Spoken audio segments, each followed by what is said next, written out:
Assalamualaikum Ustaz. Mungkin host bisa Oke Ustaz. Assalamualaikum Ustaz.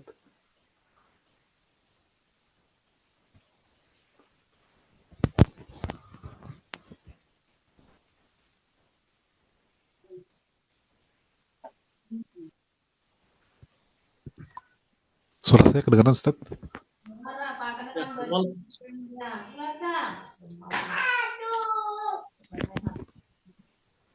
Assalamualaikum Ustaz Junaidi.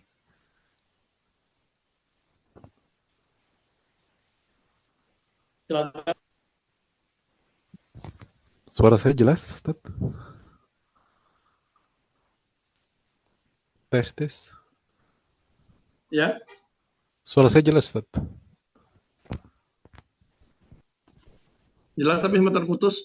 Ustaz. Assalamualaikum. Waalaikumsalam. Jelas Ustaz? Jelas ya, alhamdulillah. Kita langsung mulai aja Ustaz ya. Bismillahirrahmanirrahim. Assalamualaikum warahmatullahi wabarakatuh. Asyhadu an la ilaha illallah wa asyhadu anna Muhammadan abduhu wa rasuluhu la nabiyya ba'dah. Alhamdulillahirabbil alamin. Puji syukur atas berkat rahmat Allah Subhanahu wa taala kita bisa berkumpul kembali pada kajian Bulughul Maram hari ini, malam waktu UK dan pagi waktu Indonesia. Salawat serta salam kita curahkan kepada baginda Rasulullah sallallahu alaihi wasallam, keluarga beliau, sahabat beliau, tabi'in dan seluruh pengikut beliau sampai akhir zaman insyaallah. Dalam kesempatan yang penuh berkah ini kita juga tidak lupa memanjatkan doa untuk saudara-saudara kita di belahan bumi manapun yang sedang tertindas atau yang sedang tertimpa musibah dalam kesulitan. Semoga Allah angkat segala kesulitan mereka dan menggantinya dengan sesuatu yang jauh lebih baik di dunia dan akhirat. Amin robbal alamin. Dan kita juga berdoa agar kita dan keluarga kita semua tetap diberikan hidayah Allah Subhanahu wa taala dalam lindungan Allah Subhanahu wa taala. Amin robbal alamin. Baik, tanpa memperpanjang waktu, kita langsung saja persilakan Ustaz Junaidi untuk memulai membuka dengan sedikit tausiah. Tafadhol Ustaz Junaidi. Assalamualaikum warahmatullahi wabarakatuh. Waalaikumsalam warahmatullahi wabarakatuh. Alhamdulillahilladzi an'ama 'alaina bi ni'matil iman wa bi ni'matil aqidati wal ukhuwati. Shalatu wassalamu ala Rasulillah wa ala alihi wa sahbihi wa man wala. Jamaah sekalian, Bapak Ibu, rekan-rekan yang dirahmati Allah, alhamdulillah bertepatan pertengahan bulan Jumadil Ula ya, 15 ya. Di Jumadil Ula ini karena kita bersyukur pada Allah Subhanahu wa taala masih bisa melanjutkan meneruskan kajian rutin ngaji kitab Bulughul Maram ini. Mudah-mudahan Allah terus berikan taufik dan kemudahannya kepada kita semua. Salawat dan salam kepada baginda Nabi Muhammad sallallahu alaihi wasallam yang telah mengeluarkan kemanusiaan ini dari kegelapan jahil kepada cahaya.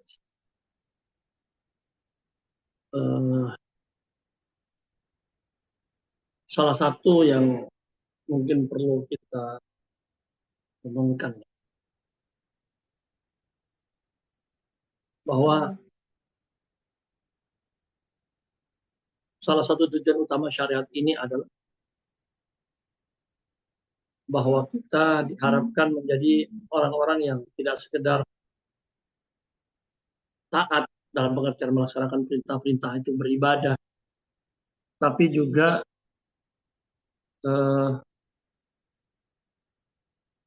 mendapatkan efek positif dari ibadah. Bisa dikatakan salah satu tujuan utama dari syariat kita adalah kesucian jiwa. Kita bisa mengambil sampel ya, contoh umpamanya ketika Allah Subhanahu wa taala memerintahkan Nabi Musa untuk bertemu Firaun. A'udzubillahi minasyaitonir rajim. Idhhab ila fir'auna innahu tagha. Wahai Musa, pergilah menghadapi Fir'aun. Sesungguhnya dia telah melampaui batas, diktator.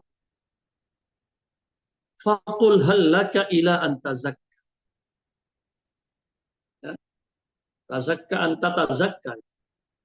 Apakah engkau, wahai Fir'aun, masih bisa mau berharap menjadi suci, menjadi bersih jiwa? Saya bayangkan ya, dakwah Nabi Musa kepada Fir'aun disebutkan setelah tujuannya, ya, ajakannya, seruannya, isinya adalah mengajak pada tazkiyah. Berarti kan syariat Islam ini, syariat kita secara umum, salah satu tujuan utamanya adalah kita menjadi manusia-manusia yang baik, yang suci hatinya, bersih hatinya. Dalam riwayat lain, dalam sebuah riwayat, ya, Rasulullah SAW menyebutkan aksaru ma yudkhilun nas, ya, salah satu penyebab yang paling banyak menyebabkan orang masuk surga itu bukan, ya, bukan banyaknya ibadah semata. Maka dalam riwayat lain juga mengatakan bukan karena amal semata. Di sini disebutkan kebersihan hati yang tercermin dalam kebaikan akhlak, akhlak yang baik. Kalau banyak ibadah kita tunaikan, kalau kemudian tidak mewujudkan kesolehan hati, kebersihan hati, kebaikan jiwa. Ya, karena tazkiyah itu kan artinya kesucian, terus aziyadah wan nama, ada tumbuh, ada berkembang menjadi semakin pasrah kepada Allah, semakin taat kepada Allah, semakin tunduk kepada Allah. Maka kalau kita pernah mendengar ungkapan-ungkapan salafun soleh, para salaf dulu, saya mengurus niat, memperbaiki niat itu 30 tahun, 40 tahun. Kira-kira apakah mereka tidak ikhlas selama ini? Kan. Tapi bagaimana, ya, ikhlas sebagai bukti amal hati dan kebersihan hati itu sampai pada level kemudian kan sekedar ikhlas, tapi sudah otomatis gitu ya. Jadi mukhlis menjadi sampai pada level mukhlas yang otomatis semua aktivitasnya, semua kegiatannya, ucapannya itu memang sudah otomatis karena Allah, untuk Allah dan sejenis. Ya, ila ibadaka minhumul mukhlasin dalam ayatnya. Jadi bukan sekedar, kalau ikhlasnya sudah ikhlas dari dulu sejak mereka para salaf itu muda, ya, mereka mukhlas sejak mereka balik itu sudah mulai belajar ikhlas, sudah ikhlas, tetapi belum mukhlas, belum betul-betul totalitas, belum otomatis. Karena itu perlu proses belajar, proses ya berlatih, tamrin, ya, berlatih, belajar, berlatih, memperbaiki terus sampai setelah 40 tahun, 30 tahun itu betul-betul menjadi mukhlas. Ya, semuanya karena Allah. Muncul kebersihan diri yang menjadikan semua aktivitas. Begitu pula banyak ketika Allah memberitahu kepada kita tentang pembagian jiwa itu. Ada yang namanya jiwa yang tenang, yang sudah tenang dengan apa yang dihadapi, dengan kenyataan, dengan apa yang Allah berikan kepadanya. Kemudian dia, ya, melejitkan jiwanya juga, melejitkan semua aktivitasnya. Itu yang kemudian dikenal istilah an-nafsul mutmainnah, jiwa yang tenang. Kemudian Al-Quran memberitahukan ada lagi di bawahnya, ya, levelnya di bawahnya an-nafsul ammarah, an-nafsul lawwamah, jiwa yang masih labil. Kadang sedang baik-baik, kemudian kadang melanggar, kemudian tapi dia sadar, mencela dirinya. Ya masih labil. Kemudian yang ketiga, an-nafsul ammarah bisu, jiwa yang, ya, selalu menyuruh kepada keburukan. Mudah-mudahan kita terhindar dari, paling tidak ya, di level yang terbawah ini. Mudah-mudahan tidak ada di hati kita, jiwa kita yang mukmin itu cara pandang, cara sikap dan perilaku yang seperti itu. Memang dalam benak dan pikirannya, dalam, ya, dalam dirinya itu yang ada adalah keburukan gitu. Ya. Tapi kita juga apakah sudah yakin atau sudah berani mengklaim kita pada level mutmainnah yang sudah segalanya karena Allah, untuk Allah, kebersihan jiwanya sudah mengantarkan dia kepada level mendekati para malaikat, tentu tidak berani kita mengklaim itu ya, karena masih kita berada dalam posisi yang rawan ya, masih labil tadi. Tapi kita berharap itu Allah Subhanahu wa taala, zat yang maha kuasa, yang bisa membersihkan. Ibnu Mas'ud yang mengatakan sholat itu kalau hanya gerakan yang tidak mampu memberikan efek pencegahan kepada kemungkaran, kemudian tidak memotivasi untuk melakukan yang baik, menjadi yang baik, perlu dilihat lagi sholatnya. Bukan berarti bahwa mengatakan tidak sah, tetapi fungsi dan peran sholat yang tadi ya, mencegah kemungkaran yang baik itu ya kok belum terlihat. Begitulah zakat, menyebut min amwalihim shadaqatan tutahhiruhum wa tuzakkihim. Zakat itu pada tujuannya juga, pada perannya juga mampu menghilangkan penyakit-penyakit hati ya, mensucikan jiwa dari kebatilan, kepikiran. Itu tempatnya, kebutuhannya adalah saat kita bisa membersihkan hati. Mudah-mudahan kita berdoa pada Allah Subhanahu wa taala sebagaimana hadis Muslim yang juga dicontohkan Rasulullah SAW. Ya Allah, kami berikan kepada hati kami ini ketakwaannya, kebaikannya, kebersihannya, kesuciannya. Wa zakkiha, bersihkan hati kami. Anta khairu man zakkaha, karena engkau zat terbaik yang akan membersihkan, yang bisa membersihkan jiwa-jiwa. Anta waliyuha wa maulaha, kaulah yang berkuasa, yang mengatur hati-hati kami, jiwa-jiwa kami. Nah, saya kira sebagai pengantar ini kita sudah mulai terlihat ya. Sebentar lagi biasanya kalau udah 100 hari lagi Ramadan sudah mulai banyak kita diingatkan. 100 hari lagi Ramadan. 3 bulan setengah lagi. Masih 100 jadi belum, mungkin pas biasanya udah mulai 100 Ramadan sudah. Mudah-mudahan kebersihan hati tadi membuat kita tidak bersikap yang tidak tepat. Bisa kemudian muncul ifah kita ya, menjaga lisan kita dari hal-hal yang negatif. Yang adalah kemudian kebaikan-kebaikan, mendoakan saudaranya yang sedang berjuang, bukan malah menyinyir dan seterusnya. Itu kan berangkat dari diantaranya dari kebersihan hati. Wallahu ta'ala alam, saya kira demikian. Dan sekali lagi Allah kuatkan iman Islam kita, kemudian sumber dari aktivitas kita ini,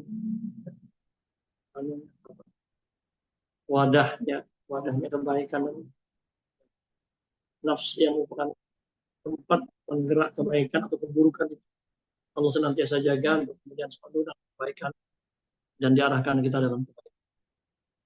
Allah ta'ala alam, saya kira demikian bisa saya sampaikan. Jazakallah khair. Mari kita lanjutkan.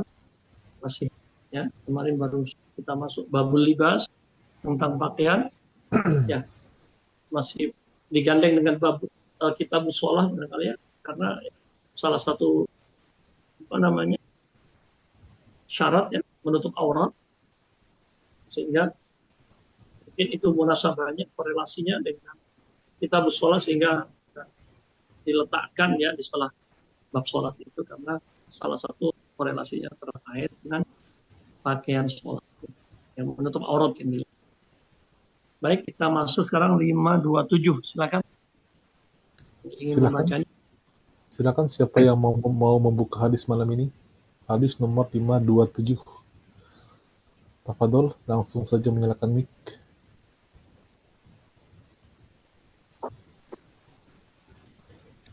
Silakan.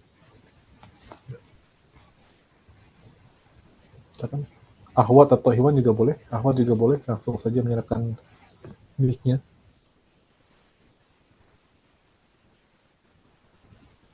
Ya dulu deh. Pak Nirwan tuh, Pak Nirwan silakan. Pak Nirwan silakan, Pak Nirwan. Betul Ustaz. Oke. Bismillahirrahmanirrahim.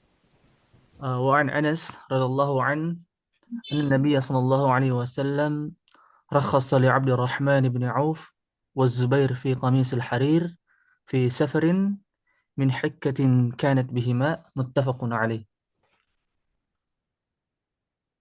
Jazakallah khair. وإياكم. Hadis ke-527, bismillah, di pagi ini kita mulai dari sahabat Anas Wa'an Anasin radhiyallahu anhu. Sahabat Nabi yang luar biasa ya, menjadi pembantu Nabi belasan tahun, ya, tahun. Kemudian melihat langsung bagaimana mulianya Rasulullah SAW buat Nabi. Tidak ada hal-hal yang luar biasa sampai piring terbang, melarang ini kepada pembantunya berlebihan. Anna Nabi Shallallahu Alaihi Wasallam, bahwasanya Nabi Shallallahu Alaihi Wasallam rokhso, memberikan rukhsah, memberikan keringanan, memberikan izin, membolehkan li Abdurrahman ibni Auf, sahabat Abdurrahman bin Auf, salah seorang saudagar, ya, pengusaha dari kalangan sahabat, yang katanya valuasinya ditaksir bisa ribuan triliun dengan nilai mata uang sekarang. Was Zubair, dan juga memberikan keringanan kepada sahabat Zubair bin Awam, sahabat-sahabat yang masuk surga. Fi qamisil harir, memakai, iya, pada maksudnya untuk memakai komis, kalau bahasa kita sekarang komis ya, baju atas ya, atau saya lihat dengan kemeja yang ada sutranya, baju sutra, kemeja sutra. Waktu itu dalam fi safarin, dalam kondisi safar, karena apa rukhsahnya tadi, minnya, min bisa diartikan ajal ya, sabab, disebabkan hikatin, adanya gatal, hikah ya, kayak hukum itu menggaruk, adanya gatal, karena bihimia yang dialami atau ditimpa atau menimpa mereka berdua, ada pada mereka berdua. Hadis ini hadis sahih. Cuma di sini ada catatan dari pentahqiq, memvalidasi bahwa lafaz fi safarin dalam Sahih Bukhari tidak ada kata dalam safar ya, itu tidak ada dalam lafaz Sahih Bukhari. Baik, kita lihat pembahasannya. Ya. Bisa digeser ya. Mohon digeser slide-nya. Bisa digeser min hikkatin ya. Gatal ya, bahasa kitanya diterjemahkan gatal. Silakan digeser slide-nya. Silakan operator. Ya, zikrul hikkah, penyebutan hikkah gatal di sini sebagai sebuah kasus, masalah sebuah sampel, bukan qaidan, bukan pembatas. Ya. Ya. Jadi minnya min ta'lil, memang waktu itu kasusnya atau sebabnya karena ada gatal, bukan berarti kalau untuk selain gatal tidak boleh. Kalau ada hajat-hajat lain yang ini semisal atau menyerupai, ya tentu maksud hikah di sini bukan membatas intinya. Jadi diperolehkan tadi memakai, juga ada kasus semisal menyerupainya.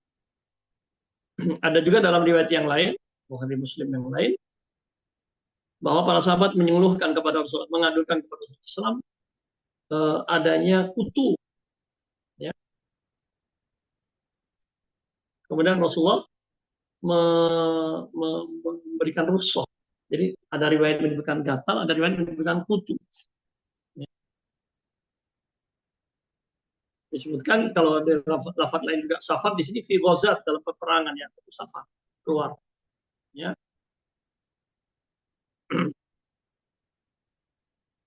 Ada yang memadukan kedua riwayat tadi bahwa gatalnya itu ya disebabkan oleh kutu tadi, atau mungkin bahasa kita juga bisa bakteri ya.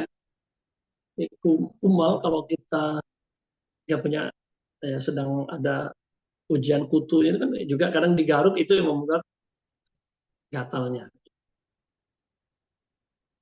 Ya, ini dipadukan seperti itu. Jadi sekali waktu disebutkan penyebabnya, kemudian sekali waktu disebutkan akibatnya. Ya. ulama di sini berbeda pendapat fi jawazihi, bolehnya memakai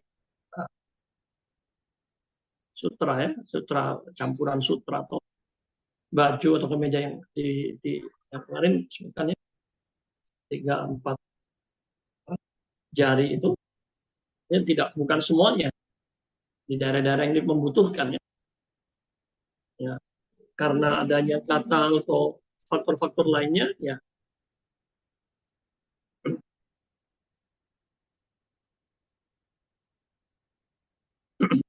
Jadi tidak hanya karena hikah, kata Imam Tabari di sini dikatakan karena hikah wa ma huwa a'dham min adab hikah. Ya. Seperti apa? Di sini contohkan kadaf istilah. Ya. Apa? Agar tidak lecet atau tidak kemudian merusak tangan hanya untuk senjata, mendorong senjata. Jadi dibolehkan tadi dan tidak dibatas pada yang disebutkan dari riwayat tadi, bahkan bisa jadi ada hal yang mengganggu yang lebih besar seperti dari itu.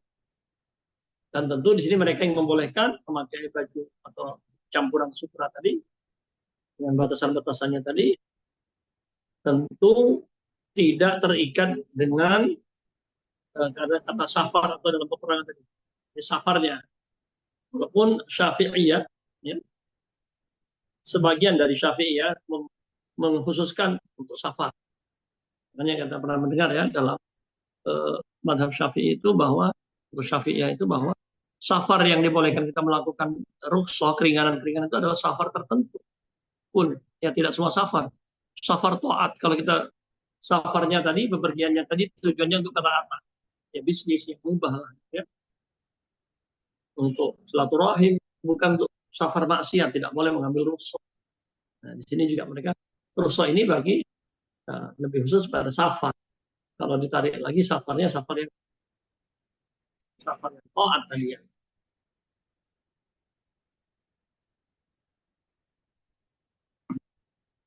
Tentu ini dalil dasar kata Imam Qurtubi kuat bagi mereka yang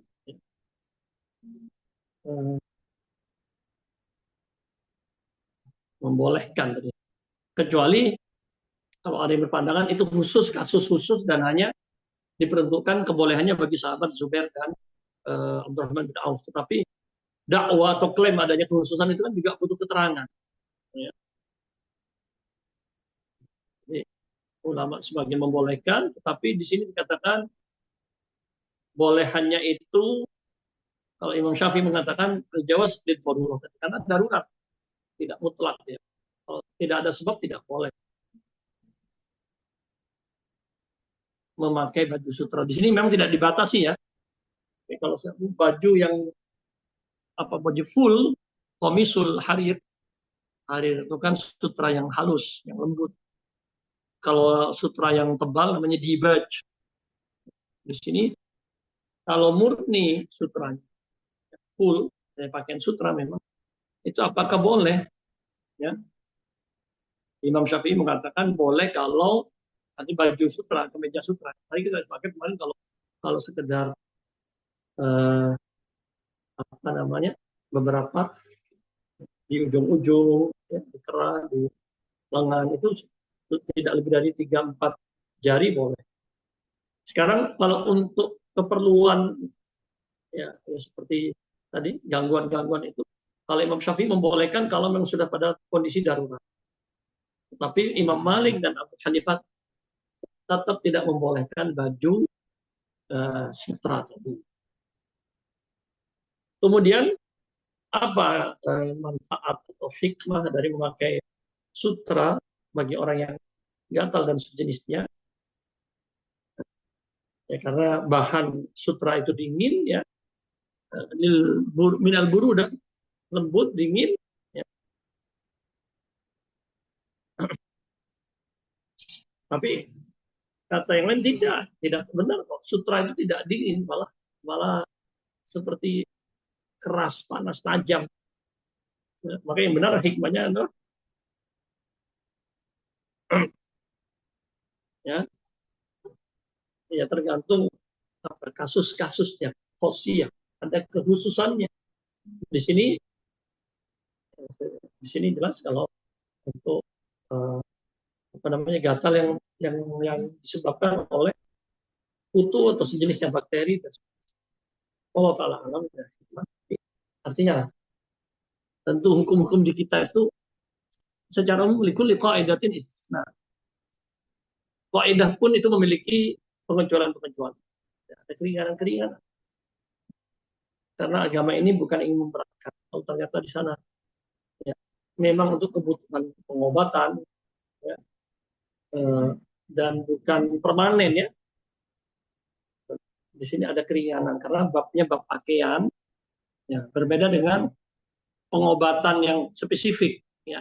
Ini kan lebih kepada semacam membantu ya. Berbeda dengan karena ada larangan mengatakan fala tatadawu bil haram, jangan berobat dengan sesuatu yang haram. Apakah di sini masuk bab ini kan tadi dilarang, tapi di sini tidak ada rukhsah lain. Memang Rasulullah memberikan keringanan karena sifatnya insidentil dan bukan sesuatu yang dimakan juga. Kalau pengobatan yang sifatnya dimakan, kembali ke darah daging kita, itu yang cukup ketat ya.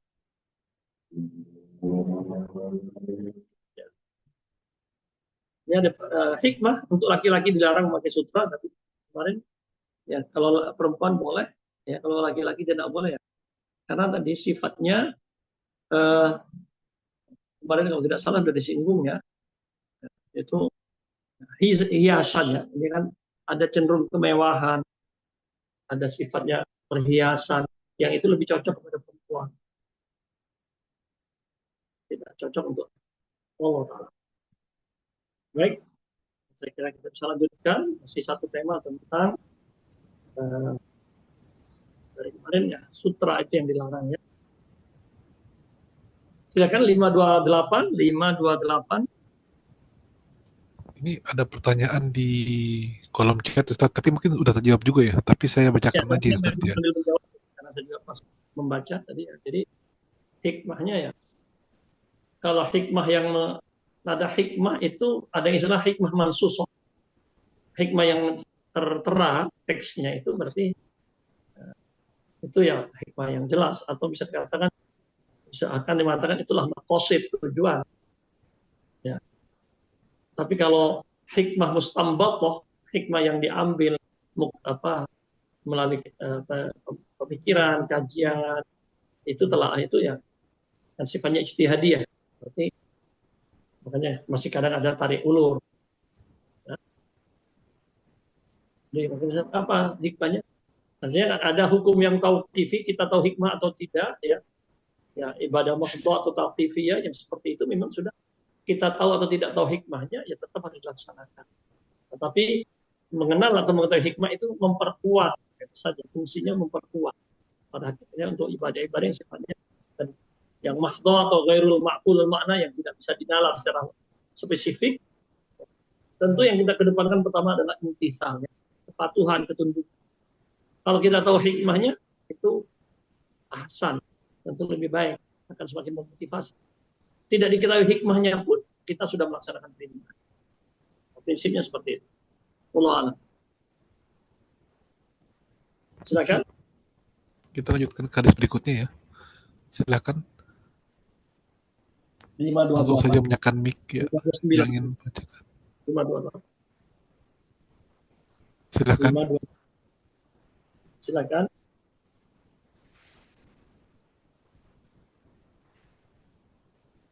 Tafadhol, silakan. Langsung saja menyalakan mic. Ya, Dek.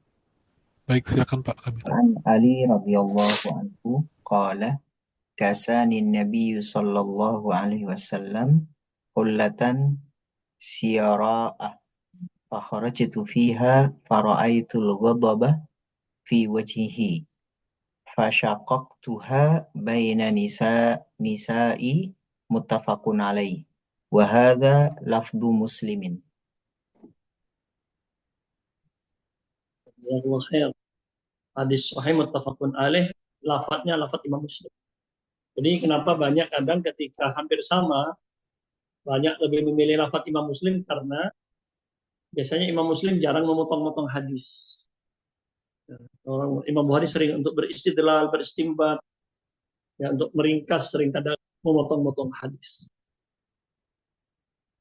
Ya, baik an Ali radhiyallahu anhu, dari sahabat Ali, sepupu Rasulullah, kemudian juga menjadi mantu beliau, khalifah yang keempat, yang ya, Abdul Hasan, ada Hasan, ada juga kunyah beliau disebut Abu Turab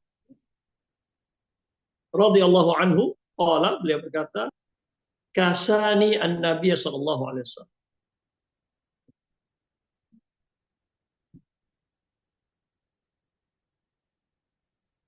Rasulullah memakaikan kepadaku, ya, memberikan kepada pakaian, ya, atau memakaikan kepadaku pakaian hullah as-siyara.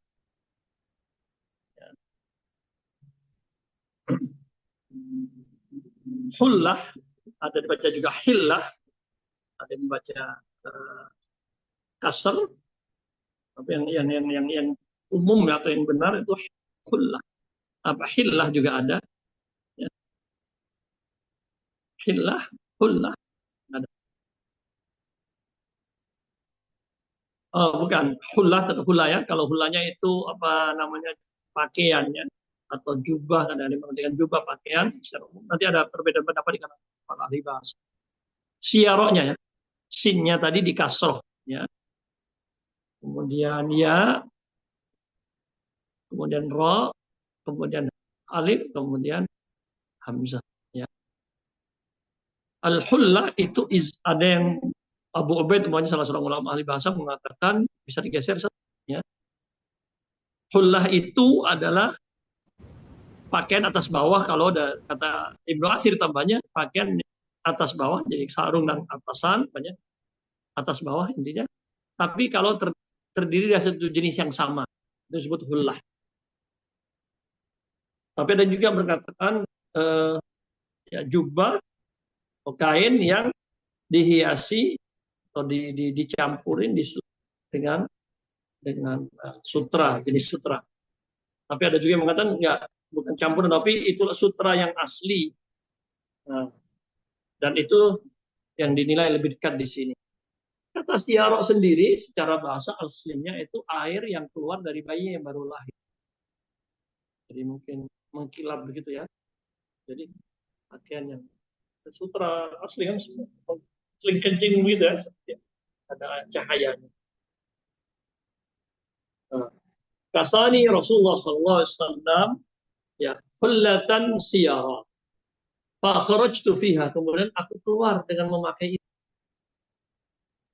Fa ra'aitul ghadab, kata Ali, saya melihat Rasulullah marah. Saya lihat itu fi wajhi, dari muka beliau. Fa syaqaqtuha baina nisa'i, kemudian aku syaqqa syuqqu itu merobek atau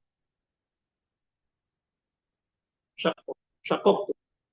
Ya. Laisa minna, dalam riwayat lain Rasulullah sabda, tidak termasuk golongan kami man latamal hudud, orang yang nempel muka, wa syaqqal jub, dan merobek kantong. Itu bagi budaya Arab itu ya. Artinya intinya budaya bisa macam-macam, tapi ya, perlakuannya, aktivitasnya, tapi intinya tidak ridho dengan ketentuan Allah. Ya. Atau yang disebut dengan istilah niyahah, meratap berlebihan. Meratap. Sehingga bentuk tidak ridho, ada yang orang meninggal biasanya, ya, orang dekatnya atau siapa yang dikasihi meninggal, kemudian dia melakukan mukul-mukul pipi, kemudian sambil merobek, tarik sambil merobek apa namanya, sakunya, kantongnya, ya, syak. Dan di sini Ali merobek di hadapan istri-istri. Atau bisa juga dibagi kepada, dibuat nanti ada keterangan lain. Ya, di sini sebutkan ya dalam riwayat, ya riwayat yang lain, dalam riwayat Muslim juga, Rasulullah mengatakan kepada Ali, ini lam ba'atha ilaika, saya memberikan itu kepadamu bukan untuk engkau pakai, tetapi saya berikan pakaian hullah tadi kepadamu litasyuqqaha khumuran, untuk kamu apa tadi? Ya, jadikan pecah-pecah itu dibagi gunting-gunting kalau bahasa kita sekarang, menjadi kerudung khumuran di antara istri-istri. Karena itu Ali radhiyallahu an memotong dan membaginya menjadi beberapa, menjadi khumur tadi, kerudung lah bahasa kitanya tadi, penutup kepala, di antara fawatim, bainal fawatim, istri beliau jamak dari Fatimah lah ya, istri beliau namanya Fatimah ya.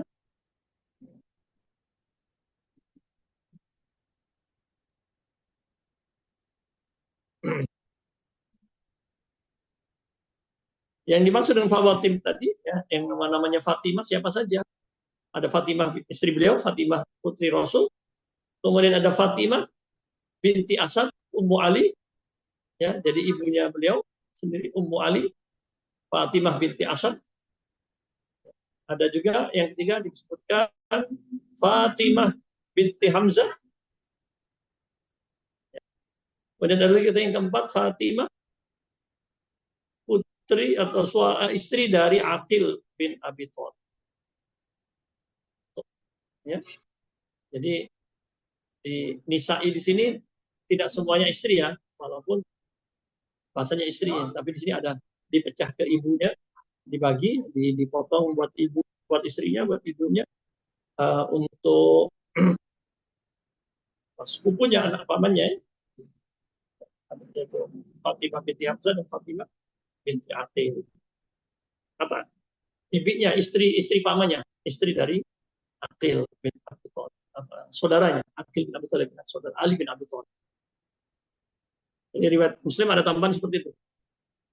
Bukan rusak, digunting-gunting di ya. Walaupun nanti ada juga dibakar atau bagaimana ya. Pokoknya studilah bil hadis. Hadis ini dijadikan dasar bolehnya ya mengakhirkan keterangan dari waktu dibutuhkannya. Kenapa? Karena Nabi SAW ya, mengirim atau memberikan pakaian tadi kepada Ali, hullah tadi, ya, hullah syiar tadi, tanpa memberikan penjelasan. Nah, karena itu kemudian Ali radhiyallahu anhu menghukumi secara zahir, secara kalau diberi pakaian kan aslinya untuk dipakai kan begitu. Ya, untuk dimanfaatkan ya pakaian itu fungsi dan tujuan pertamanya adalah untuk dipakai. Baru setelah itu Rasul menjelaskan. Pada waktu diberikan kan sudah dibutuhkan penjelasan. Ini salah satu alasan yang berpendapat bahwa sampai waktu dibutuhkannya pun boleh diundur. Tapi ini tidak pendapat yang kuat atau yang mayoritas juga, karena yang kuat adalah la yajuzu ta'khirul bayan an waqtil hajat. Tidak boleh penjelasan itu ditunda-tunda lagi kalau sudah dibutuhkan. Di sini masih ada syubhat kan, kenapa tidak usah dijelaskan? Karena ya bisa jadi belum dibutuhkan segera. Apalagi tujuan Rasul tadi untuk kemudian tidak dipakai, bukan untuk dipakai, tapi agar dijadikan penutup kepala, kerudung. Kalau takhirul bayan ila waqtil hajat sepakat boleh. Mengundur penjelasan sampai waktu dibutuhkan ini bisa dikatakan sepakat atau ya, mayoritas membolehkan. Ya, nanti juga akan ada penjelasan lebih lanjut di hadis berikutnya tentang hukuman secara fisik ya, atau hukuman secara tadi dengan apa tadi, dengan merusak itu al-iqab bil itlaf, memberikan sanksi dengan merusak barang. Seperti sekarang kan dibakar, kan? Ada narkoba ditangkap kemudian dibuat telekonferensi atau konferensi pers, pembakaran narkoba atau kemudian pemusnahan barang-barang ilegal. Itu bagaimana nanti akan disinggung. Tadi kan tidak boleh, tetapi ketika perempuan dijadikan pakaian perempuan diboleh. Nanti kita lanjutkan dulu hadis berikutnya 529. Baik, hadis selanjutnya silakan. Hadis nomor 219. 529. Tafadhol, langsung saja menyalakan. Silakan, masih terkait larangan. Silakan. Bagus tuh.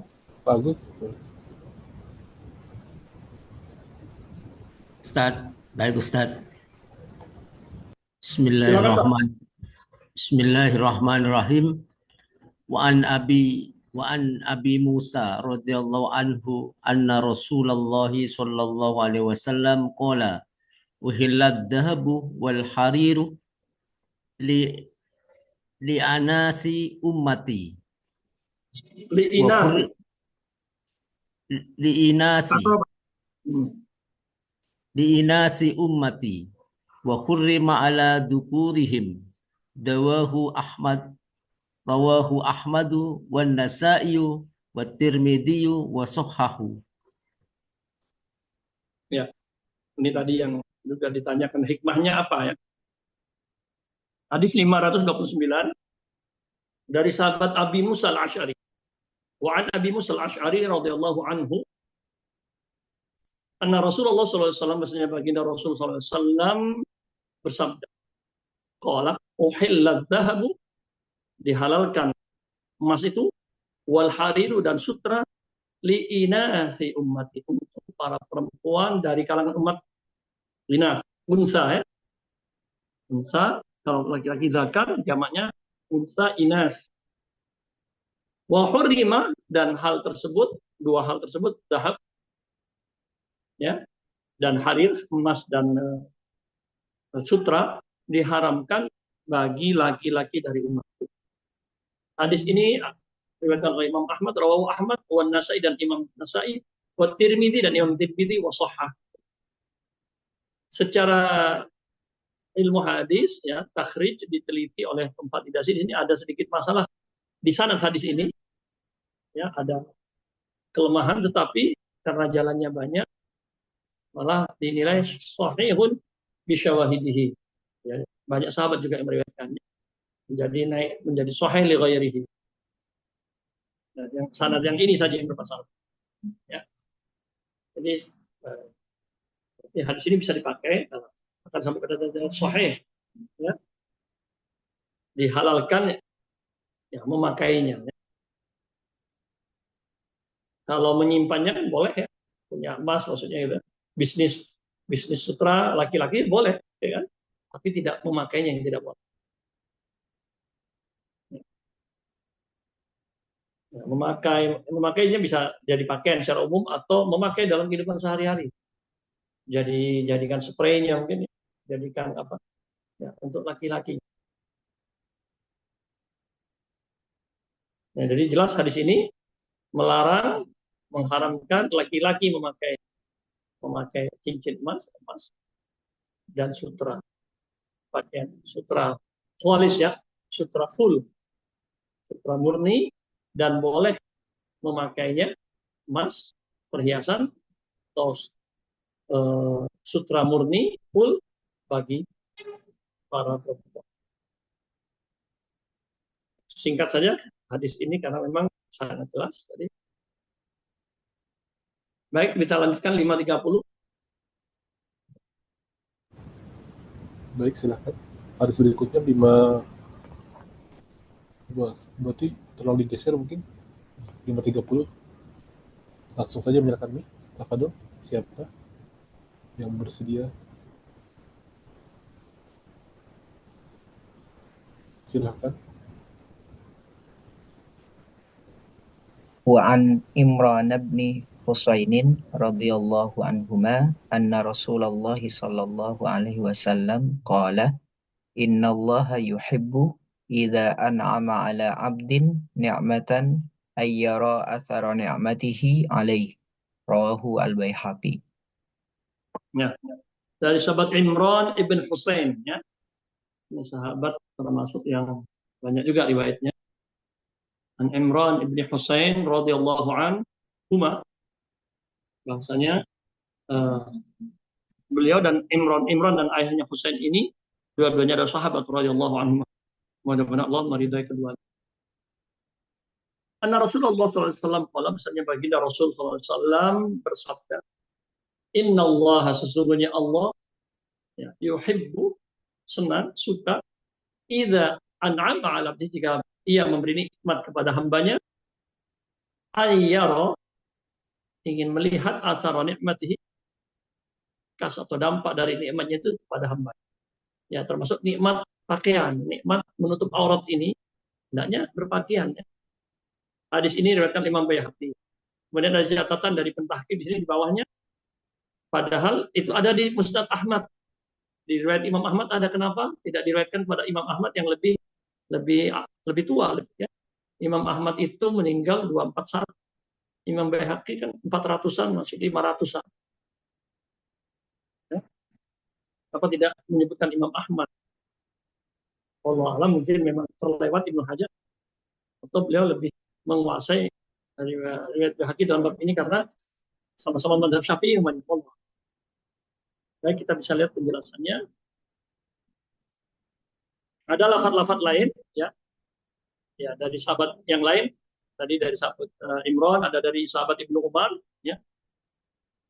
Inna Allah, sesungguhnya Allah senang, ya, an yara athara ni'matihi ala abdih.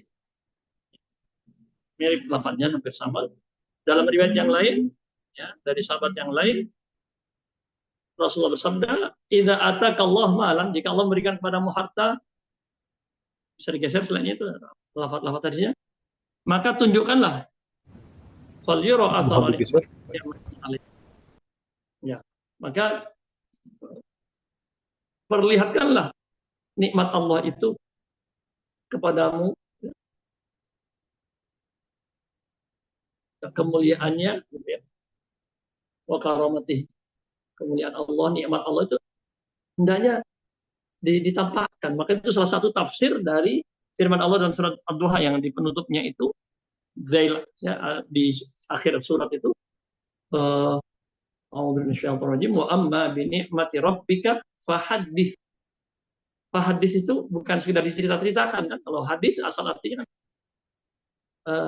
maksudnya adalah tadi ada dua penafsiran. Fahaddits, berbagilah, bukan sekedar diceritakan.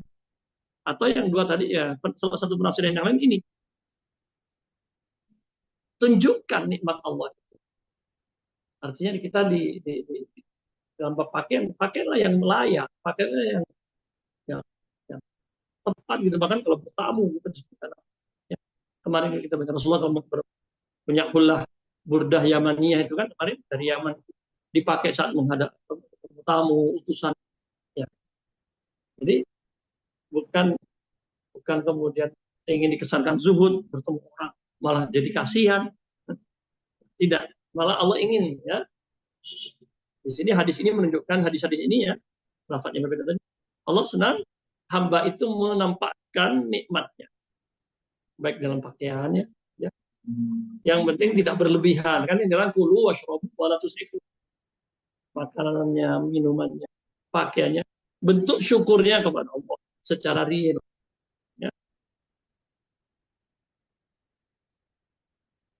Bukan sebaliknya, pura-pura penampilan zuhud agar tidak dimintai proposal. Ke masjid yang diperintahkan untuk fudu zinatakum, kan, kalau ke masjid enggak pakaian yang bagus, berhias. Ini ke masjid pakaiannya sederhana dengan maksud lain, malah agar tidak dimintai proposal.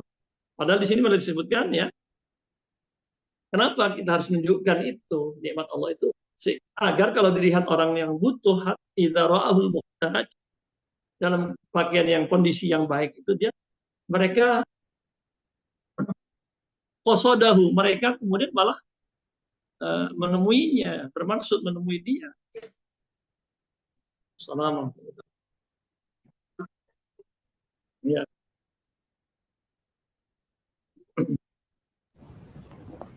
Jadi bukan zuhud kalau kemudian hanya menutupi penampilannya agar kemudian malah sebaliknya, malah menunjukkan kefakiran, kecikiran, kebakhilan. Ya. Sebaliknya Allah senang dari wa amma bi ni'mati rabbika, adapun nikmat Allah, nikmat Tuhanmu, hendaknya engkau fahaddits, adalah berbagilah. Bukan hanya alhamdulillah nih naik gaji atau sukses ini bisnisnya. Kalau hanya cerita malah bikin orang ya, iri nanti kan. Tapi kalau berbagi di situ ada hak-hak punya. Yang wajib itu kan zakat hak-hak ya, hak-hak orang yatim, hak-hak orang yang tidak mampu ya. Lisa ini wal mahrum, orang yang terpaksa meminta, dan orang-orang yang memang Allah tidak berikan mereka rezeki, dalam arti itu semua ketentuan Allah ya. Mahrum tidak diberi, tidak mendapatkan karunia Allah ya, rezeki ya. Baik, itu jadi berpakaian yang layak, bagus itu juga bagian dari syariat. Tentu dengan motivasi tadi bukan glamornya, bukan sombongnya, bukan menunjukkan, tapi lebih kepada bentuk syukurnya ya. Itu semuanya dibatas kulu washrabu wala tusrifu ya. Fi ghairi bakhyalatin. Tidak berlebihan, tidak sombong. Tuh. Allah. Saya ada pertanyaan, Ustaz. Monggo, silakan. Berkaitan dengan hari sebelumnya tentang masalah emas tadi ya. Apakah kalau kemarin kan yang sutra itu tidak boleh kalau kita memakai sutra murni gitu ya. Kalau emas apakah bagaimana? Kan sekarang kalau zaman dulu kan kalau presiden emas ya semuanya emas gitu ya. Cuma kalau sekarang kadang-kadang kan campur gitu. Ada misalnya ada laki-laki pakai gelang besi, tapi ada 1-2 cincin yang terbuat dari emas, atau mungkin pakai baju tapi kancingnya itu emas. Itu bagaimana, Ustaz? Iya. Jadi emasnya itu campuran apa? Enggak seluruhnya tapi kalau bagian yang dari jelas emas itu yang murni lah ya. Sebagaimana sutra tadi juga yang murni. Karena itu memang perhiasan ya. Tapi kalau campuran emas bagaimana? Ya, seperti tadi campuran sutra kan dibolehkan untuk keperluan-keperluan. Sekarang kalau itu perhiasan kan aslinya bukan kebutuhan laki-laki gitu. Perhiasan itu ada kebutuhan perempuan. Hanya seperti gelang, cincin itu kan itu punya perempuan gitu. Kalau laki-laki memakai apa kepentingan? Makanya dilarang kan menyerupai, akhirnya kan masuknya di bab menyerupai. Sesuatu yang menjadi kekhasan perempuan atau aksesorisnya perempuan. Nggak perlu kita tiru. Nah, gelang itu apa? Tidak ada dalam keterangan atau cara pandang ya para ulama itu. Ini memang ciri khas perempuan. Kalau gelang tidak jelas maslahatnya, ya, gelang makanya sebutnya gelang sendiri ya, siwar itu memang apa ya, aksesorisnya perempuan, anting, gelang, kalung ya.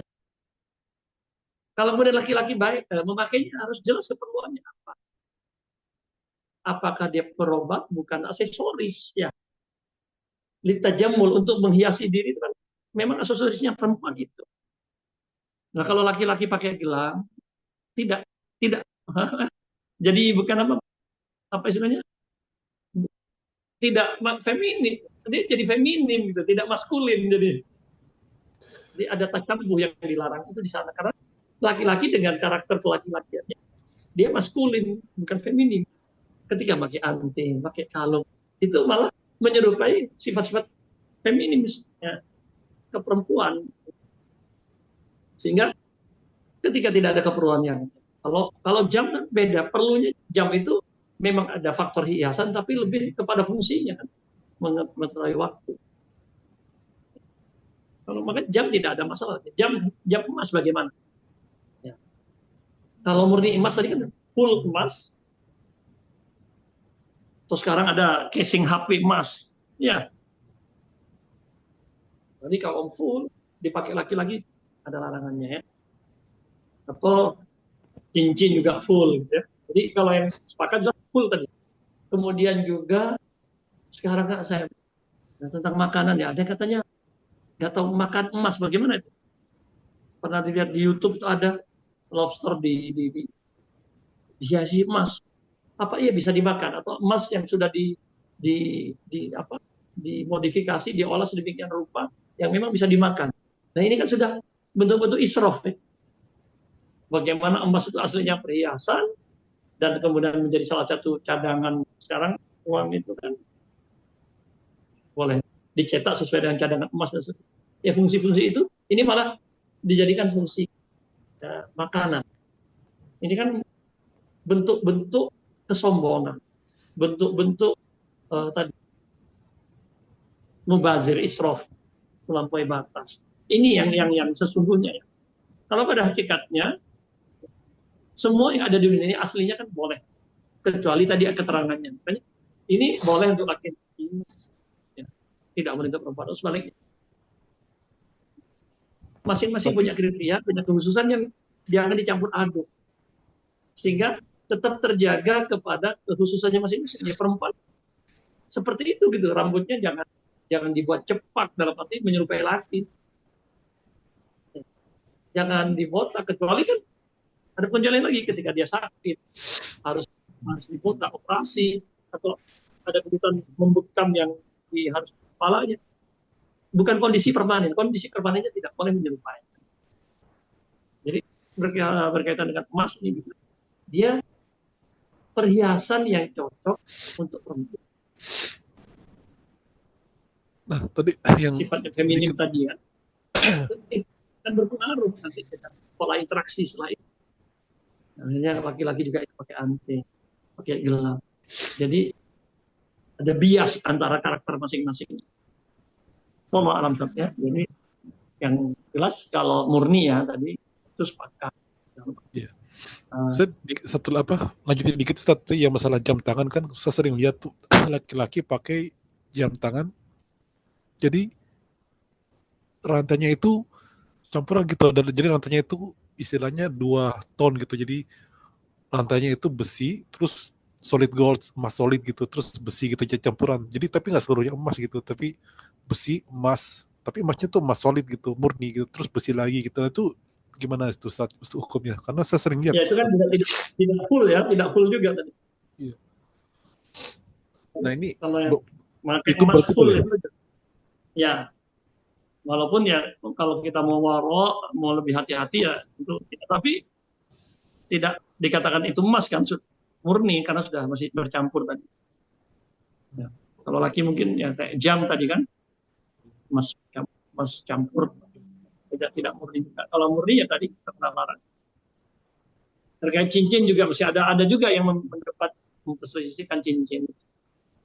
Memakai untuk laki-laki masih ada juga yang memperdebatkan, tetapi ya saya kira keterangannya itu cukup jelas. Nah, larangan bahkan bahasanya lidzukuri ummati tadi ya, bahasanya kan sudah jelas uhillah, dihalalkan, berarti lawannya halal haram, wa hurrimah. Katanya tegas di sini.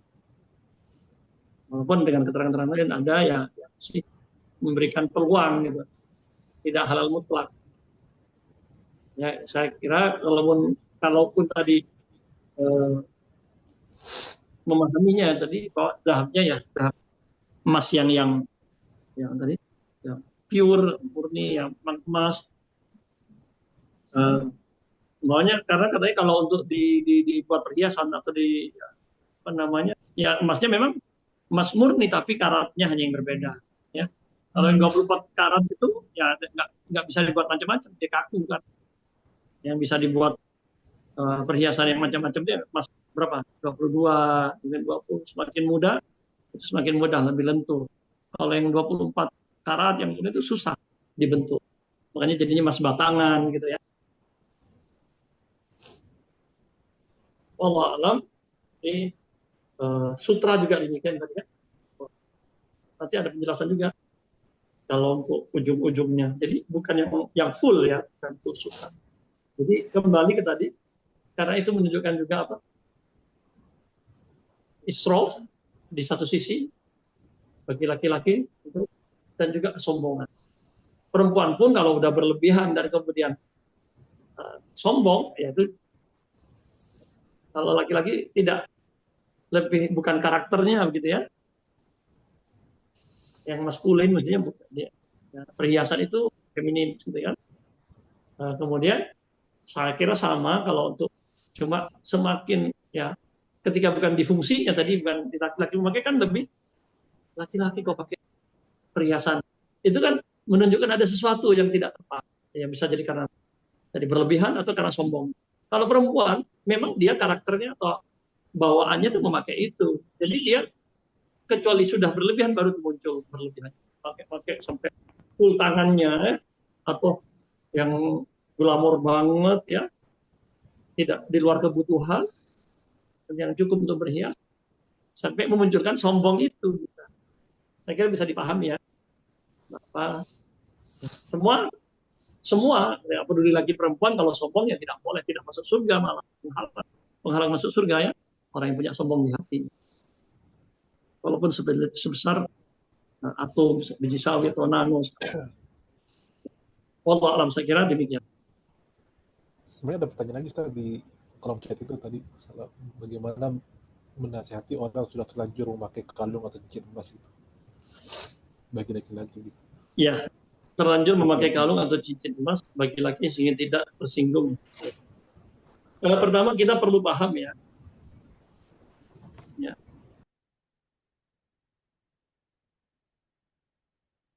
Ini ada pertanyaan tentang kandungan kain sutra.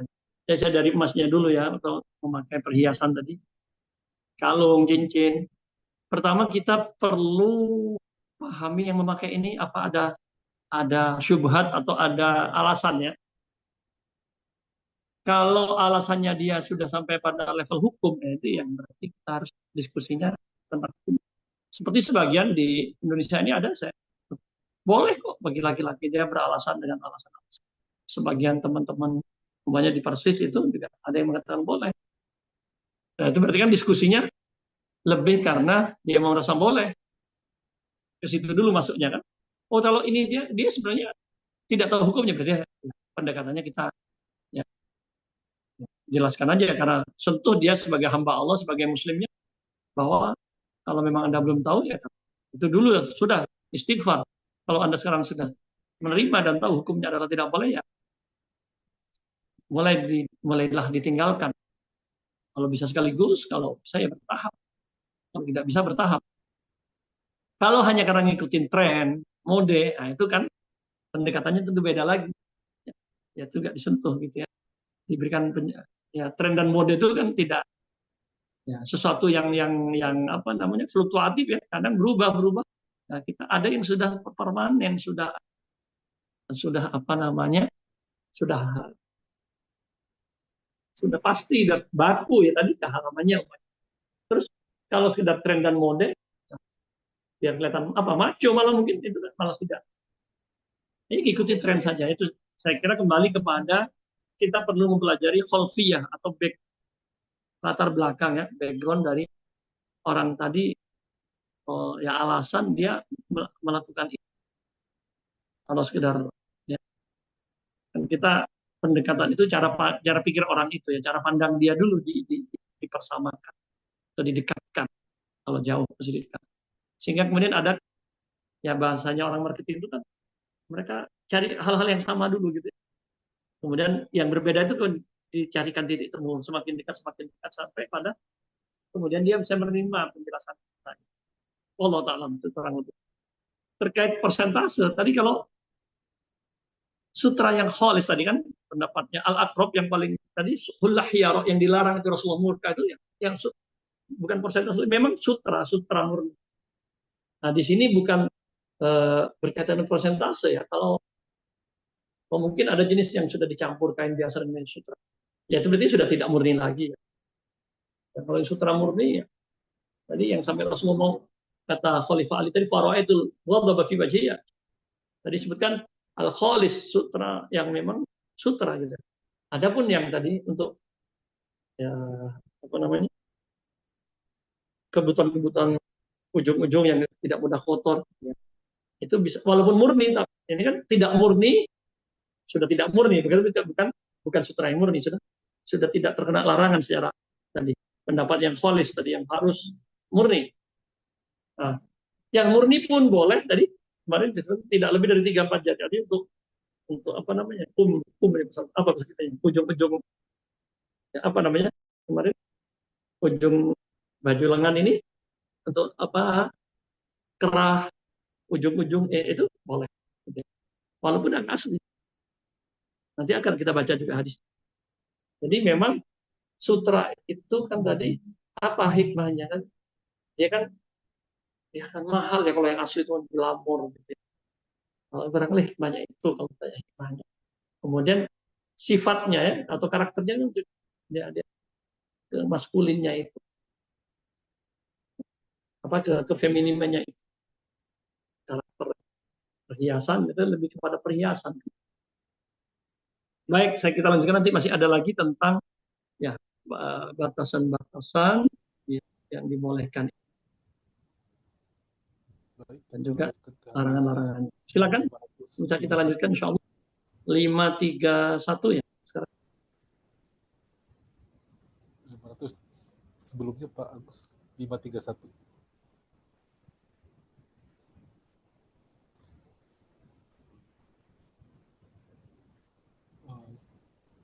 Agus 531 slide-nya mungkin bisa digeser kembali satu hadis sebelumnya. Silakan.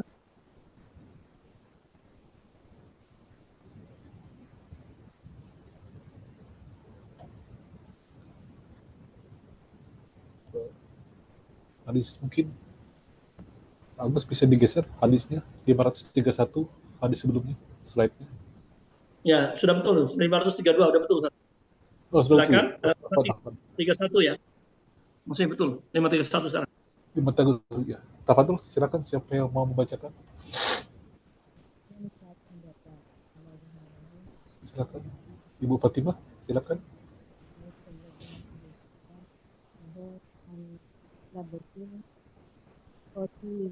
Silakan pendek hadisnya. Suaranya kurang kedengaran Bu Fatimah. Suaranya kurang kedengaran Bu Fatimah. Kurang terdengar, Pak. Iya, bisa dibesarkan suaranya, Ibu. Sudah ini. Oke, sudah lumayan sih, sudah lumayan. Silakan Ibu. Wa an Ali radhiyallahu anhu anna Rasulullah sallallahu alaihi wasallam naha an labsi fasi wal mu'asfari rawahu Muslim. Ya, jazakallahu khair. Wa an aliin, sahabat Ali lagi, radhiyallahu anhu anna Rasulullah sallallahu alaihi wasallam naha melarang an lubsil qasi ya, wal mu'asfar. Apa itu qasi dan mu'asfar? Hadis sahih riwayat Muslim. Qasi itu disebutkan baju yang ya dicampuri sutra.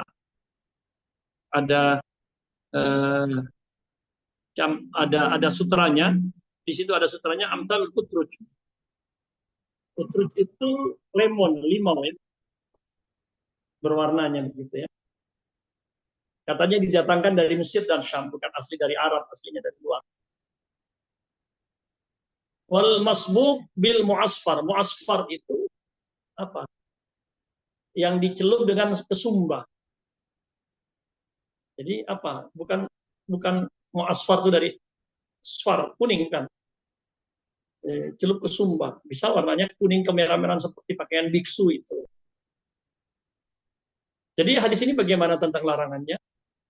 Di sini disebutkan fannahyu fil awal, pakaian sutra itu ya ingka hariruhu aksar falitahrim. Nah, jadi sesuai dengan pertanyaan persentase tadi ya. Kalau di sini dijelaskan kalau persentasenya memang mayoritas, walaupun tidak harus 100% murni, tapi sudah mayoritas ya, karena hukum itu bisa dikatakan al-aghlab. Di sana juga ya tadi terkait sutranya tadi. Jadi al-hukmu lil aghlab. Tidak murni tapi memang sudah hanya campurannya sedikit sekali, itu mengikuti hukum mayoritasnya di sini. Jadi kalau apalagi murni ya, murni jelas atau mendekati murni ya. Artinya mayoritas sudah persentasenya tuh ya. Jadi kain biasanya atau emasnya itu hanya biar tidak keras tadi kan, atau campuran sutranya itu hanya biar mudah dicetak. Sangat non sutranya itu sangat sedikit, yaitu mengambil hukum aglab, al hukmu lil aglab, mayoritasnya. Ya. Kalau mayoritas persentasenya tinggi sekali, ya, hampir hanya bahannya itu hanya sekedar pelengkap gitu ya, itu jatuh pada haram. Tapi kalau tidak, ya tidak sampai haram begitu. Tapi sebaiknya tetap juga jadi litanzih Tolil karoha makruh. Adapun pakaian yang dicelup sumba tadi ya, muasfar tadi, pada dasarnya adalah haram dan larangan. Walaupun kemudian disebutkan sebagian banyak, itu bahkan disebutkan banyak dari sahabat dan tabi'in itu membolehkan ya baju yang dicelup tadi, celup sumba tadi ya. Nah, tapi ada juga sebagian fuqaha ahli fikih termasuk Imam Ahmad, larangan di sini tidak sampai haram, tapi makruh tanzihan untuk ditinggalkan. Bukan makruh haram, tapi untuk ditinggalkan. Karena ada keterangan, ya alasan mereka yang masih membolehkan, tidak sampai haram tadi artinya membolehkan tapi tidak disukai, makruh tadi ya. Rasulullah disebutkan dalam riwayat itu pernah memakai ya pakaian yusbagu bisufrah, ya, ya. Pakaian yang dicelup dengan sumbu. Tetapi kemudian riwayat yang menyebutkan Rasulullah memakai full merah, hamro tadi yang dicelup tadi, dalam masanya merah. Tapi kata Ibnu Qayyim, beliau membantah. Yang dipakai Rasulullah itu memang warna merah, tapi tidak full. Ada khutut umur ma'al aswad. Masih ada campurannya, ada hitamnya juga. Tidak ya garis-garis merah dan hitam. Tidak full merah. Ya. Ya, jadi kalau merah-merah murni, gitu, full, ya, bahkan ada larangannya. Ya, Rasulullah melarang anil mayathiril humr. Yang merah full itu ada larangan. Jadi mayoritas bahkan ya, kalau ya, Rasulullah sendiri ya, melarang gitu ya. Jadi naha anil mayathir yang merah full. Jadi yang ada juga menyerupai seperti biksu itu kan full merah-merah, kuning-kuning kemerahan. Jadi sebenarnya apa ya? Kalau kita kan sebenarnya memahami hadis-hadis, ya, kita diberi kelonggaran. Walladzi khalaqalakum ma fil ardi jami'an. Pakaian itu kan secara umum selama dia menutup aurat, tidak tipis tembus pandang, kemudian tidak membentuk anggota tubuh, tidak ketat menutup aurat. Itu prinsipnya tiga ini ya. Selama ini kaidah apa rambu-rambu umumnya. Selama dia menutup aurat, selama tidak tipis tembus pandang seperti tidak berpakaian, tasyiat, ariyat, selama dia tidak membentuk anggota tubuh sehingga walaupun berpakaian seperti tidak berpakaian juga karena menunjukkan lekuk-lekuk tubuh. Nah, adapun rincian-rinciannya seperti tadi dilarang berpakaian sutra yang mayoritas atau yang murni atau hampir mendekati murni sudah mayoritasnya, atau tadi memakai pakaian bercelup ya. Itu ada ternyata tidak mutlak ya. Tadi untuk perempuan boleh ya. Yang ini ternyata yang tidak boleh itu murni. Kalau hanya ada warnanya lain garis-garis Rasulullah pernah memakainya. Jadi yang pasti gitu ya, larangan yang pasti itu tadi yang tidak menutup aurat, yang tidak seperti berpakaian tipis pandang, yang kemudian menunjukkan lekuk tubuh, yang seperti tidak menutup aurat juga. Ya. Adapun yang lain-lain itu tadi kalau ada kondisi-kondisi masih bisa. Sutra ya, perempuan boleh asli, laki pun boleh tidak asal tidak banyak tadi untuk bagian-bagian tertentu walaupun menggunakan yang asli. Apalagi kalau cuma campuran tidak mayoritas, tidak dominan, masih diboleh. Saya kira itu gambarannya seperti itu. Baik, itu larangan tentang salah satu visi tadi jenis pakaian yang dari sutra juga yang diimpor waktu itu dari Madinah ke Arab dari luar, yaitu dari Mesir dan Syam. Silakan. Jadi pertanyaan presentasenya gimana? Tidak mayoritas full ya. Sepertinya sudah itulah sutra hampir tidak ada. campurannya itu ya dianggap hukumnya sama. Kalau kemudian apalagi yang murni ya jelas ya, larangannya jelas. Ya. Kalau yang sutranya hanya pemanis, tadi berarti tidak mengambil hukum mayoritas. Allah a'lam. Silakan. Kita lanjutkan lagi, masih ada bab libas ini. Ya. Masih ada 32, 33. Ya, 2 hadis lagi, insya Allah kita tuntaskan. Silakan 2 hadis lagi kita tuntaskan. Langsung saja menyerahkannya. 3532. Silakan, ini wajahnya juga tidak terlalu panjang. Silakan Pak Baik, coba. Silakan. Bismillahirrahmanirrahim. Ma'ana billahi ibni Amrin radhiyallahu anhuma qala ra'a ala Nabi sallallahu alaihi wasallam ini mu'asfaraini faqala ummuka amarotka bihada rawahu Muslim. Ya.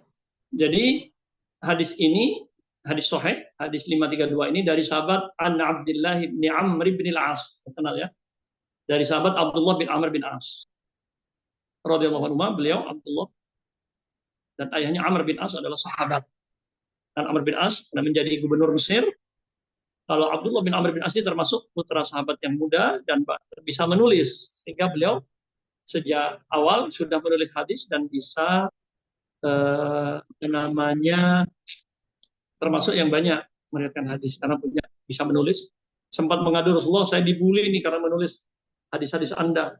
Tidak perlu dipikirkan bulian itu, ya, serangan itu, tulis semua yang keluar dariku adalah kebenaran. Abdullah bin Amr bin As termasuk sahabat yang pandai ya menulis catatannya tentang hadis dan termasuk yang memang banyak memberikan hadis Nabi. Beliau berkata, ro'a alayyan nabi. Nabi melihat aku gitu, sedang memakai saubai ini. Nabi SAW melihat aku memakai saubai ini, pakaian, 2 pakaian mungkin atas bawah, ya, yang dicelup mu'asfar tadi, dicelup sumbah, ya, berarti kalau dicelup sumbah, warnanya itu full, cenderungnya merah gitu ya. Kemudian ya,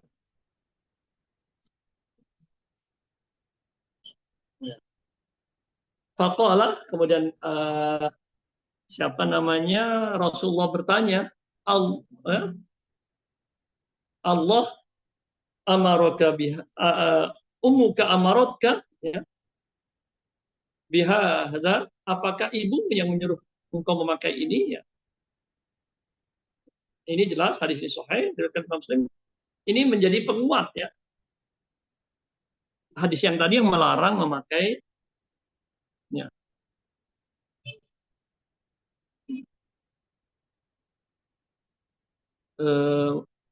yang dicelup sumbah tadi, menguatkan tadi larangan di hadis sebelumnya kan.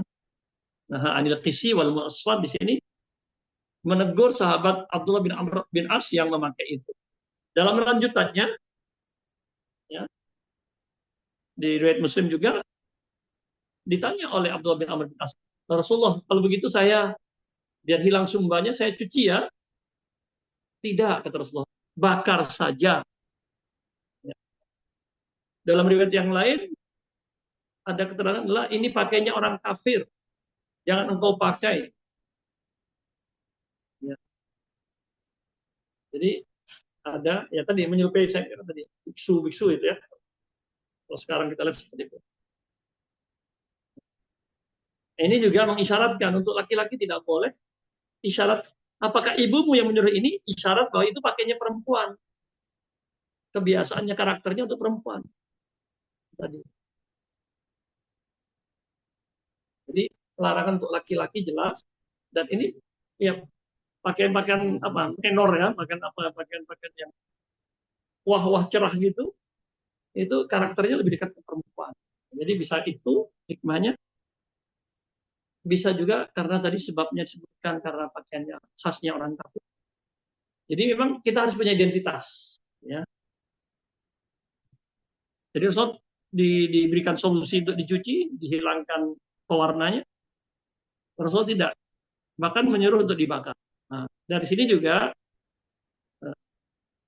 ada dasar bagi orang yang memberikan hukuman berupa merusak tadi, membakar, menghancurkan barang ilegal itu ya, miras dihancurkan, narkoba dibakar dan seterusnya. Dasarnya ini Nabi memerintahkan Amr bin As untuk membakar bajunya tadi. Bagaimana dengan hadis Ali tadi? Kan dilarang, tapi ada solusinya kan buat perempuan.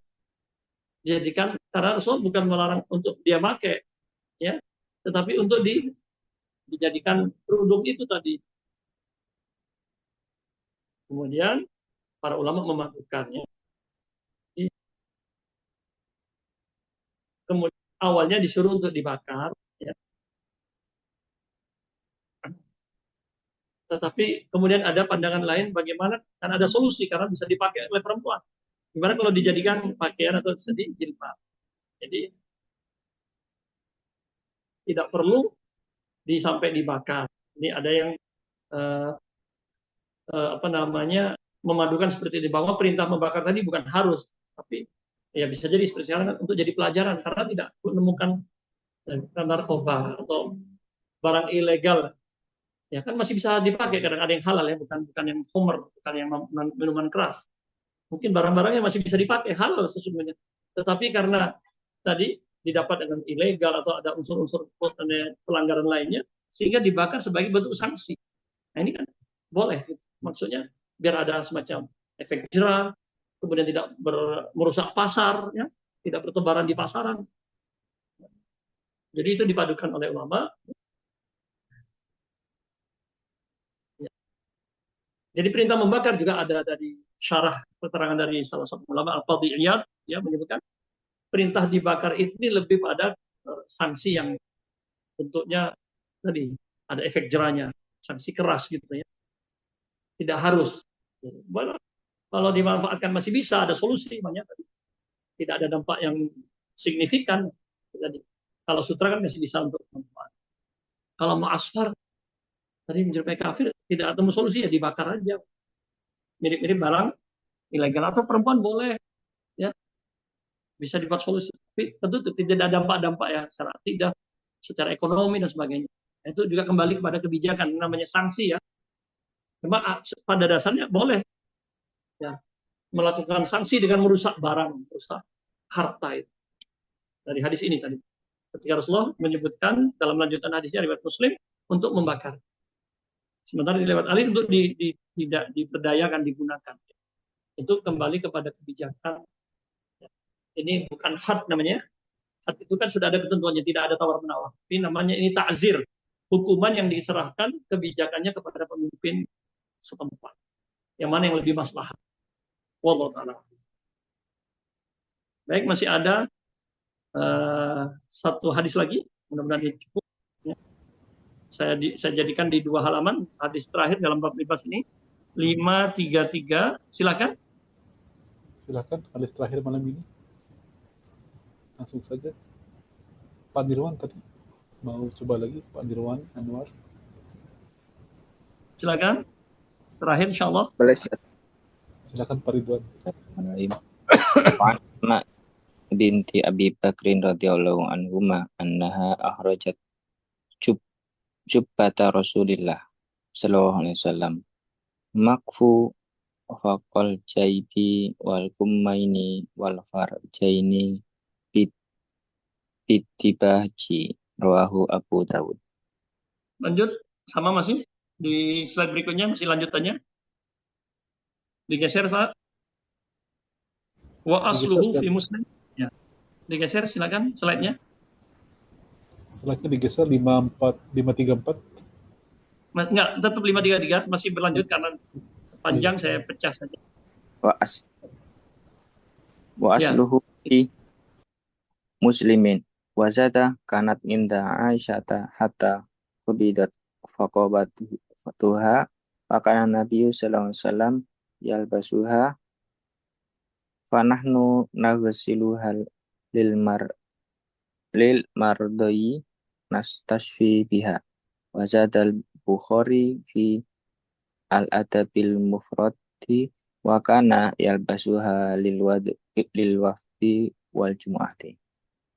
Insyaallah, jazakallahu khair. Ini ya cerita dari Asma binti Abi Bakar, saudarinya Aisyah ya.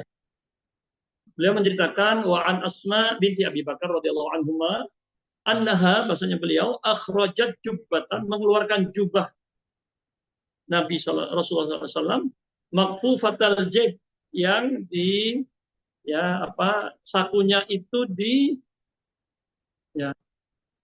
dibuat dari sutra. Wal kumain, itu kum ini yang di ujung lengan ini, ya. Wal farjain, ya, belahan-belahan ini, ya. Dengan apa? Bidibaj, dicampur atau dibuat dari tadi sakunya, lubang-lubangnya, ya, ujung lengannya dengan sutra yang dibaj. Dibaj itu sutra yang tebal, ya. Intinya sutra, hanya jenisnya yang tebal. Wafi Muslim, aslinya riwayat ini kan riwayat Imam Abu Dawud. Tapi di Sahih Muslim juga ada, ya. Bahkan ada tambahannya, wa asluhu fi Muslim wa zada, ada tambahannya.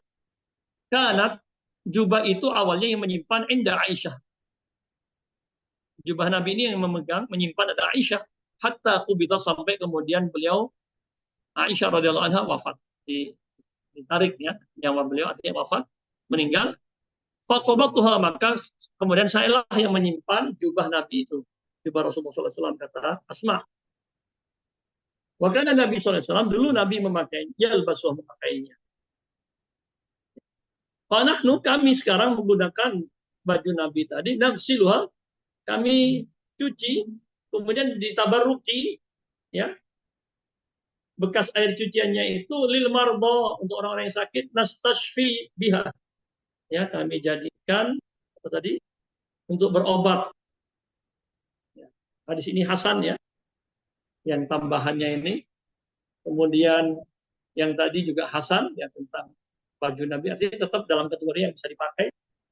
Imam Bukhari menambahkan wazad al-Bukhari dalam kitab, bukan sahihnya tapi dalam adab mufrad, derajatnya juga sama, Hasan.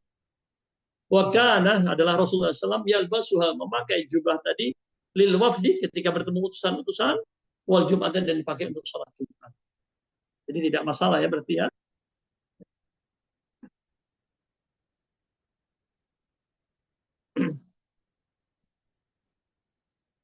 Jadi ujung-ujung lengan, ujung-ujung saku, penutup lubang-lubang, pecahan-pecahan, belahan-belahan ini, ya. Tentu kemarin disebutkan antara 3 atau 4, ya, berarti berapa senti kira-kira, 3-4 jari rata-rata, ya. Tidak lebih 10 senti barangkali, ya. Jadi memang untuk ujung-ujung saja, ya. Tidak masalah, tidak ada larangan di sini, tidak sampai makruh, tidak. Ya. Bagaimana kemudian di sini para sahabat juga istishfa bi'asam. Jadi tabarruk, mari kita baca. Kalau dengan Nabi langsung itu, maka tidak ada masalah. Yang Nabi atau sesuatu yang menyentuh tubuh Nabi, pakaiannya kan menyentuh tubuh Rasul. Apalagi yang tubuh Rasulullah sendiri, rambut dulu berebut sahabat, ya. Silakan digeser tuh, Ustaz. Di situ dijelaskan tadi di slide terakhir, insyaallah, untuk bab libas ini, ya. Wa kana yalbasuha, Rasulullah memakainya, ya, saat menyambut, menemui para utusan dan sholat Jumat. Seperti kita tadi juga ketika menemui tamu, utusan, atau orang-orangnya penting, gitu, ya, yang untuk, ya, berpenampilan yang layak, yang berhias tadi, ya.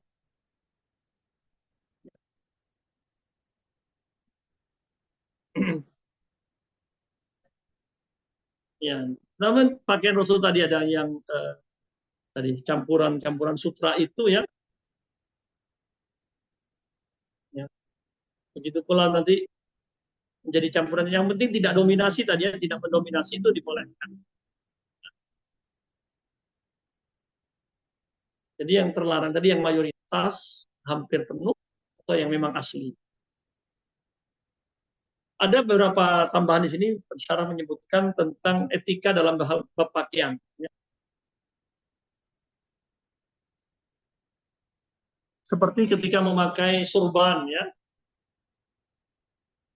Ya, kalau kita mungkin ya, pengikat kepala, kalau di orang Arab itu kan surbannya orang yang Sudan, terutama pernah lihat ya, Sudan. Kadang ada yang panjang sekali, tidak boleh berlebihan. Itu adab. Jangan sampai panjang sekali. Walaupun boleh dipanjangkan, tapi jangan berlebihan, gitu ya. Ini adabnya juga. Juga ketika pakai kemeja, apa namanya, pumnya ini lengannya panjang gitu. Juga enggak, ini tidak malah menutupi tangan berlebihan. Itu juga cukup katanya disebutkan dari Asma, dari riwayat Abu Daud, ya, kata pensyarah di sini ada bahwa pumun Nabi, ya, ujung lengan baju ini sampai rus ini pergelangan tangan. Jadi berlebihan dalam pakaian, kata salah seorang ulama Al-Izz bin Abdissalam, ya, ya, ketika dipanjangkan atau terlalu dibuat lebar ujung lengannya, ya, itu masuk dalam bab bahasanya di sini dua bid'ah, hal-hal baru yang tidak dianjurkan, ya, bahkan dihindari mestinya, dan masuk bab berlebih-lebihan syaraf. Begitu pula itu pakaian atas, ya, kemeja. Kalau pakaian bawah, sarung, ya, pakaian secara umum jangan di pakaian bawah juga berlebihan sampai menggeret-geret tanah gitu. Nah, itu ya yang normal-normal saja, ya. Kalau yang berpendapat haram melebihi mata kaki, tidak boleh isbal, ya, secara umum, atau yang hanya berpandangan kalau sombong, ya itu pendapat-pendapat yang ada. Artinya di situ juga kita kembalikan kepada perbedaan pandangan ulama yang mengatakan isbal tidak boleh, ya, tidak boleh di bawah mata kaki, mesti terlarang, itu yang silahkan dengan pandangan itu, ya. Tapi yang mengatakan itu hanya berlaku bagi yang apa namanya, yang sombong, ya tidak boleh. Ada pandangan seperti itu. Tapi kalau sudah panjang kemudian sampai berlebihan deret tanah, itu untuk laki-laki, ya, itu sepakat sudah masuk bab israf. Ya, tapi larangan khususnya itu memang diperselisihkan, apakah hanya otomatis menjadi terlarang ketika lebih dari mata kaki, atau kalau disertai dengan kesombongan. Karena ada kasus-kasus yang tidak disertai sombong, Abu Bakar, ya, karena mulai lorot, ya, mulai tua gitu, ya, kadang lorot, itu tidak disalahkan. Saya kira itu dinamika, ya, saya kira perlu kita saling menghormati saja. Yang penting yang perlu dihindari tadi apa tadi? Walaupun keterangannya juga tadi disebutkan izarul muslim, pakaian bawah seorang muslim itu ila nisfis sak, sampai separuh betis, ya, tidak berlebihan ke bawah mata kaki. Itu pula jangan berlebihan terlalu ke atas. Kalau niatnya libas syuhra juga dilarang, niatnya memakai itu biar kelihatan berbeda, biar semua orang memandang dia, bukan membalikan niat. Kita juga tidak bisa menilai, ya, niat orang. Tapi ya jangan berlebihan juga, ya. Apa-apa yang berlebihan itu terlarang. Israf tidak boleh.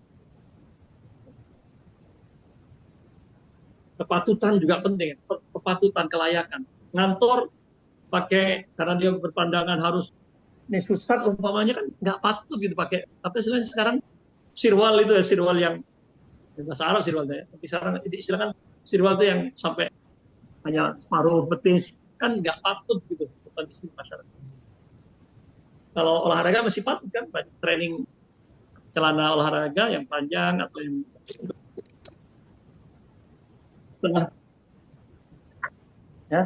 setengah training itu yang malah bagus gitu kan, artinya tidak, orang melihat patut-patut saja, tapi kalau untuk seragam kantor gitu kondisinya tidak patut gitu.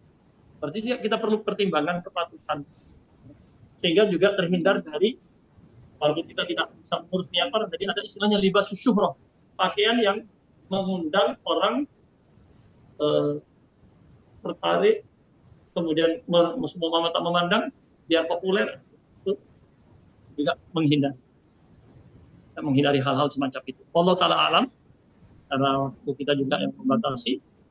Demikian, saya kembalikan kepada host Ustaz Wahyudin.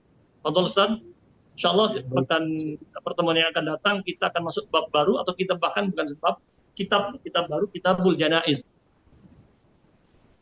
Baik, jazakallah Ustaz. Sebenarnya ada satu pertanyaan lagi Ustaz, cuma mungkin waktunya sudah tidak ada kali ya. Mungkin kita kalau bisa terserah Ustaz, apa mau menjawab dulu satu pertanyaan ini atau bagaimana? Apa Ustaz sibuk? Ada pertanyaan apa nih?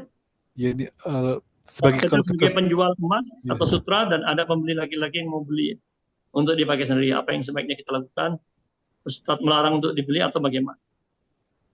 Ya, kalau kita berpendapat tidak boleh, ya,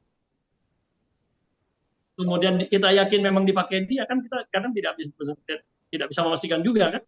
Boleh jadi dia buat hadiah, kecuali mungkin kalau sudah jelas disepuh ya. Jadi kembali ke ini saja ya.